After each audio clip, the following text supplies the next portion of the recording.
Hello young minds, welcome back to Triple T Academy YouTube platforms.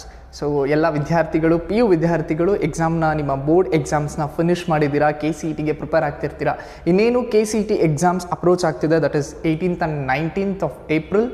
So ಈ ಸಂದರ್ಭದಲ್ಲಿ ಎಷ್ಟೋ ಜನ ವಿದ್ಯಾರ್ಥಿಗಳು ಫುಲ್ ಟೆನ್ಷನ್ ಆಗಿರ್ತೀರಾ. ಜೊತೆಗೆ ಮೆನಿ ಆಫ್ ಯು ಈ ಟೆನ್ಷನಿಂದ ಅಪ್ಲಿಕೇಶನ್ಸೇ ಹಾಕಿರೋದಿಲ್ಲ. KCETಗೆ ಕಾರಣಾಂತರದಿಂದ ಅಪ್ಲಿಕೇಶನ್ಸ್ ಹಾಕಿರಲ್ಲ, ಬಿಕಾಸ್ ನಿಮಗೆ ಒಂದು ಸೈಡಲ್ಲಿ ಬೋರ್ಡ್ ಎಕ್ಸಾಮ್ಸ್ ನಡೀತಿದೆ, ಇನ್ನೊಂದು ಸೈಡಲ್ಲಿ ಬೇರೆ ಬೇರೆ ರೀಸನ್ಸ್ಗಳಿಂದ ಅಪ್ಲಿಕೇಶನ್ ಆಗ್ತಲೇ ಇರ್ಬೋದು. ಬಟ್ ಕರ್ನಾಟಕ ಎಕ್ಸಾಮಿನೇಷನ್ಸ್ ಅಥಾರಿಟಿಯವರು ಮತ್ತೊಂದು ಸಲ ನಿಮಗೆ ಅಪ್ಲಿಕೇಶನ್ಸ್ನ ಹಾಕೋದಕ್ಕೆ ಅವಕಾಶನ ಕೊಟ್ಟಿದ್ದಾರೆ. ಸೊ ಯಾರೆಲ್ಲ ವಿದ್ಯಾರ್ಥಿಗಳು ಇನ್ನೂ KCET 2024 ಅಪ್ಲಿಕೇಶನ್ಸ್ನ ಹಾಕಿಲ್ವೋ, so you can make use of this opportunity and you can apply for KCET 2024 examinations.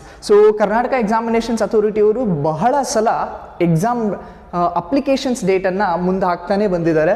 So ಹಾಗೆ 11 AM 30th of March 2024 to 1st of April 2024 up to 4 PM ವರೆಗೂ ನಿಮಗೆ ಅಪ್ಲಿಕೇಶನ್ಸ್ ಪೋರ್ಟಲ್ ಅವೈಲೇಬಲ್ ಆಗ್ತಾ ಇರುತ್ತೆ, open ಆಗೇ ಇರುತ್ತೆ. So ಇನ್ನೂ ಯಾರು applications ಹಾಕಿಲ್ವೋ ಅವರು ಈ ಒಂದು ಆಪರ್ಚುನಿಟಿನ ಯೂಸ್ ಮಾಡಿಕೊಂಡು you can go and apply for KCET 2024 examinations.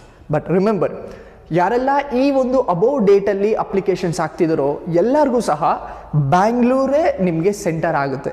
ನೀವು ಕರ್ನಾಟಕದ ಯಾವುದೇ ಭಾಗದಿಂದ ಅಪ್ಲಿಕೇಶನ್ಸ್ ಹಾಕ್ತಿದ್ರು ಸಹ Bangalore will be your centre. So ಹಾಗಾಗಿ ಇನ್ನೂ ಯಾರು ಅಪ್ಲಿಕೇಶನ್ಸ್ ಹಾಕಿಲ್ಲ, don't waste your time. Further ಡೇಟನ್ನು ಎಕ್ಸ್ಟೆಂಡ್ ಮಾಡ್ತಾರೋ ಇಲ್ವೋ ಹೇಳೋದಕ್ಕಾಗಲ್ಲ, because your exams are approaching. So ಹಾಗಾಗಿ ಈ ಒಂದು ಆಪರ್ಚುನಿಟಿನ ಯೂಸ್ ಮಾಡ್ಕೊಳ್ಳಿ.